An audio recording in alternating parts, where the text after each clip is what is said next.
બધો વિસ્તાર પહેલો રાજપીપળા પશ્ચિમ વિભાગમાં હતો. આ બધો વિસ્તાર પહેલો રાજપીપળા પશ્ચિમ વિભાગમાં હતો. આ પશ્ચિમ વિભાગમાં હતો. કોઈ ઘૂસણખોરી નથી કરી, કોઈ આ નક્સલવાદી કે આતંકવાદી નથી. આ લોકો સાગબારાના લોકો, નાવથોઈ કે ગામના લોકો. જંગલ કોઈ કોને કાપ્યું ભાઈ? આદિવાસી થોડું કાપ્યું. આ જંગલ જે કાપ્યું છે માંડવી વિસ્તારનો ઉમરપાડાનું જંગલ, એ જે કાપ્યું છે આ જંગલ ખાતાના અધિકારીએ કપાયું છે ને. જંગલ આ ગાંધીનગરમાં બેઠેલા ફોરેસ્ટ વિભાગના અધિકારીએ આ કપાયું છે.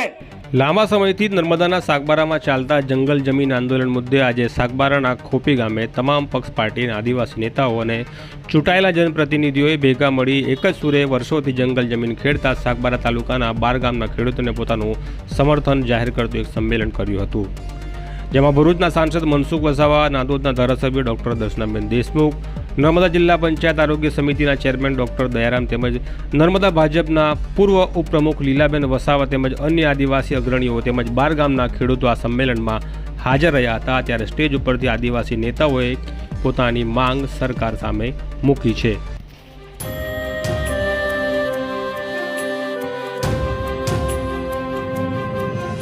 તમે જો આ કોઈ નક્સલવાદી નથી, આ આદિવાસી છે અને એને એક એક શબ્દની અંદર આધ્યાત્મિક વાતો છે, કૃષ્ણ ભગવાનની વાતો છે, સદગુરુની વાતો છે, આધ્યાત્મિક પુરુષ છે. કેવી વાતો કરે આ બધા લોકો, આ પ્રકારના લોકો છે. હું ગઈકાલનો આવ્યો છું, બધા મુખ્ય લોકો સાથે પણ ક્યાંક મેં મીટિંગ કરી છે, ક્યાંક ક્યાંક કેટલી ગેરસમજો ઊભી થઈ રહી છે એ દૂર કરવાના પણ ગઈકાલે આખો દિવસના પ્રયત્નો કર્યા છે. હું બહુ સ્પષ્ટ કહું છું કે આ જે આખો કાર્યક્રમ જે ચાલી રહ્યો છે એ માત્ર ને માત્ર આજે નર્મદા જિલ્લાના આદિવાસીઓ અને સાગબારા તાલુકાના જે આદિવાસીઓ જંગલની જમીન જે વર્ષોથી ખેડે છે અને એ જમીન પરનો અધિકાર છીનવા નહીં જાય એના માટેનો આ કાર્યક્રમ છે. કોઈનું જૂઠવી લેવા માટેનો નથી કે નવું ખેડાણ પણ નથી, નવું ખેડાણ પણ નથી. અમારા ઘણા બધા મિત્રો સોશિયલ મીડિયામાં પણ લખે છે, કેટલાક બધા મીડિયાવાળા, કેટલાક દૂર દૂરના લોકો જે છે એમની રીતના લખે છે. પણ આપ સૌ એક સાચો આજે ખેડૂતોનો જે ભાવ છે, ઉદ્દેશ્ય છે, જે ધ્યેય છે એ લખજો કે આજે જે બહેનો બેઠા છે તમે જુઓ, આમની સાથે રાજકારણ સાથે શું લેવા દેવા? કોઈ રાજકારણ સાથે લેવા દેવા. એમનો જે આજીવિકા સાથે જોડાયેલો, પોતાના જીવન નિર્વાહ સાથે જોડાયેલો આખો પ્રશ્ન છે ને પ્રશ્ન કેમ કરીને ઉકેલ આવે એ ધ્યેય સાથે, એ ઉદ્દેશ્ય સાથે અહીં આવીને બેઠા છે અને તાપ સહન કરે છે. બીજો કોઈ લેવા દેવા નથી. તો આ બધા જ લોકોને પણ મારી નમ્ર વિનંતી છે, એ બધી જ પ્રકાર, બધી જ રીતના અલગ અલગ વિચારધારાના લોકો પણ છે. સોશિયલ મીડિયામાં ચલાવનારા લોકો પણ ઘણા મિત્રો છે. બહુ સારી વાત છે કે તમે એક સારી, તમે બહુ સરસ સેવા કરો છો. અમારા ચોપોર વાવના આપણા એના છોકરો શું ના આપણા રવિદાસનો છોકરો બહુ સારું સોશિયલ મીડિયા લખે છે, બહુ પોઝિટિવ લખે છે. શું નામ? હા, વિકાસભાઈ. એટલા ઘણા બધા લોકો, એટલે વિકાસ એટલે ઘણા બધા લોકો છે. તો આ બધી સારી બાબત છે અને સોશિયલ મીડિયાના લોકોને પણ કે પોઝિટિવ લખો. આ આદિવાસીનું જે દુઃખ છે, જે દર્દ છે એ તમારા સોશિયલ મીડિયામાં લખો ને તમારા પ્રયાસોના કારણે જે ગાંધીનગરમાં બેઠેલા જે લોકો છે એ લોકોને સમજણ પડે કે આ ખરેખર આ આદિવાસીના હકની વાત છે. આજે અહીંયા બધા જ લોકોને મારે, પત્રકાર મિત્રો છે બધાને જ મારે જણાવવાનું તો પશુપાલનનો ધંધો પણ સારામાં સારી રીતના ચાલે છે. ઘણી બધી તકલીફ આપણે જમીન મળે તો એને દૂર થાય એ આપણે બધા જાણીએ છે. અને આ જંગલની જમીન આદિવાસીઓને મળે એના માટે વર્ષોથી લડત ચાલતી આવે છે, બધા જાણો છો. તે પ્રકારે આપણે લોકો અનેક આંદોલનો પણ કર્યા છે.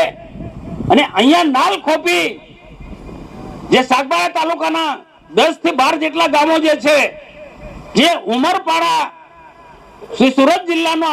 સુરત જિલ્લાનો વિસ્તાર છે, ઉમરપાડા તાલુકો, તો ત્યાં ખેતી કરવા જાય. આ પત્રકાર મિત્રોને મારે કહેવાનું છે, લોકોના મનમાં એવું ઘૂસી ગયું છે કે સાગબારા તાલુકાના લોકો, નર્મદા જિલ્લાના લોકો સુરત જિલ્લામાં ઉમરપાડા તાલુકો બીજા વિસ્તારમાં ખેતી કરવા જાય છે. પણ આ મારે બધાને સ્પષ્ટતા કરવી છે. અર્જુનભાઈ, આ સ્પષ્ટતા આપણે ઉપર કેવી પડશે કે આ બધો વિસ્તાર પહેલો રાજપીપળા પશ્ચિમ વિભાગમાં હતો. આ બધો વિસ્તાર પહેલો રાજપીપળા પશ્ચિમ વિભાગમાં હતો. આ પશ્ચિમ વિભાગમાં હતો. કોઈ ઘૂસણખોરી નથી કરી, કોઈ આ નક્સલવાદી કે આતંકવાદી નથી. આ લોકો સાગબારાના લોકો, નાવથોઈ કે ગામના લોકો. અને આ જે જંગલની જમીન ખેડે છે, મારી પાસે માહિતી છે ત્યાં સુધી આ ઉમરપાડા તાલુકાનો જે ખેડૂતો ખેતી કરે છે એ આપણા આદિવાસી ભાઈઓ છે. આપણા એકબીજા સાથે બધાના સંબંધો છે. એ લોકો નહોતા ખેડતા એના પહેલા આ સાગબારાના ખેડૂતો નાલ ખોપીને આસપાસના ગામના લોકો, આપણા પડોશી, જે એમને આપણું ઉમરપાડા કહે છે, સોરે, એટલે આપણો પડોશી જ છે. બહુ દૂરનું નથી. અહીંયાથી 5-6 કિલોમીટર દૂર છે, 5 થી 6 કિલોમીટર દૂર છે. પેલી બાજુ ચિકદા તાલુકાનો અંતર જોઈએ તો એ 4-5 તાલુકો ઉમરપાડાનો બોર્ડર. અને આ બે અહીંયા કેટલીક વખત ખોપીની જોડે એ 2 કિલોમીટર પણ નથી. સાગબારા તાલુકા મથકથી ગણો તો ઉમરપાડા 10-15 કિલોમીટર દૂર છે. એટલે બીજી બાજુ કઈ ઘૂસણખોરી કરી છે એવું નથી. બીજી ભારતનો કાયદો તો એવો છે ને 370મી કલમ હટાવ્યા પછી તો હિન્દુસ્તાનનો વ્યક્તિ એક જમ્મુ કાશ્મીરમાં પણ જમીન રાખી શકે છે, ધંધો કરી શકે છે. સરકાર આવો કાયદો બનાવે ને પેટલા ડફોર લોકો લેટ બુદ્ધિના સમજણ નથી પડતી, એ લોકો ખોટી વાત કરે છે. ક્યાં ઘૂસણખોરી કરી છે? અરે ક્યાં ઘૂસણખોરી કરી છે? આ તો 20-25 વર્ષ પહેલા આ જમીન ખેડે છે. નવું ખેડાણ નથી. નવું ખેડાણ હોય તો હું સમર્થન ના કરું. આપને બધાને ખબર છે, મંચ પર બેઠેલા ને અહીંયા આસપાસ બધા બેઠેલા મીડિયાના મિત્રો પણ ખબર છે કે નવું ખેડાણ અટકે એના માટે હું પણ અભિયાન ચલાવું છું. કારણ કે જંગલ બચવું એ તેટલું જરૂર છે. જંગલ હશે તો આદિવાસી માટે ઘણો બધો ફાયદો છે. મરતા જીવતા, ખેતીવાડી કરતા, ઘર બાંધવા, ઘણી બધી જગ્યાએ આપણે વન નો લાકડો આપણે ઉપયોગી થાય છે. એટલે જંગલ બચવું એ પણ જરૂર છે. આપણા ઢોર પશુધન ક્યાં ચરવા જશે તો જંગલ પણ બચવું, વન સૃષ્ટિ પણ બચવી એ તેટલું જરૂર છે. ને નવું ખેડાણ હશે તો હું સમર્થન નથી કરતો. પણ આ જે છે આ ખેડાણ 2-4-5 વર્ષનું નથી. 2002 આ તો સત્તાવાર આંકડો, સરપંચ સાહેબ, આ તો સત્તાવાર આંકડો છે 2002. પણ એના પહેલાથી પણ ખેડતા હતા. અને બીજો એક મહત્વનો પ્રશ્ન ફોરેસ્ટ વિભાગના લોકોને મારે પ્રશ્ન છે કે આ જંગલની જમીન ખેડવા ગયા 2002 પહેલા કે તે વખતે જંગલ હતું ને જંગલ હોય તો તમે મને નકશામાં બતાવો. તમારા અહીંયા નકશામાં અમને બતાવો કે આ જંગલ હતું. જંગલ જ નતું અહીંયા. એ જંગલ કોણે? માંડવી વિસ્તારની અંદર તમે દ્રષ્ટિ કરજો, કાં તો એક દિવસ ફરજો, પત્રકાર મિત્રો મારી સાથે આવજો, આખો દિવસ જશે. માંડવી વિસ્તારની અંદર કોઈ વૃક્ષો જ નથી, ઘણા ગાંઠા જંગલ જ નથી. તો આ જંગલ કોઈ કોણે કાપ્યું ભાઈ? આદિવાસી થોડું કાપ્યું. આ જંગલ જે કાપ્યું છે માંડવી વિસ્તારનું કે ઉમરપાડાનું જંગલ, એ જે કાપ્યું છે આ જંગલ ખાતાના અધિકારીએ કપાયું છે. ને જંગલ આ ગાંધીનગરમાં બેઠેલા ફોરેસ્ટ વિભાગના અધિકારી આ કપાયું છે. આ જંગલ માફિયાઓની સાથે મળીને એના ભૂતકાળમાં મેં નામ પણ લેતા એમની સામે આંદોલનો પણ કરતા હતા.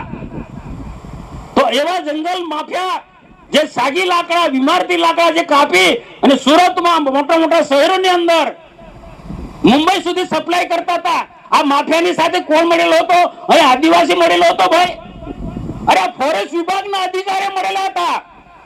આ જંગલ કપાયું એ વખતે તમે ક્યાં ગયા હતા? તે વખત તમારું જંગલ સાચવાનું હતું ને. અહીંયા જંગલ આ વિસ્તારની અંદર કોઈ જંગલ છે જ નથી. અને આજે ખોપી નાલ ખોપીના 10-12 ગામના જે ખેતી કરે છે એ મને ખબર છે.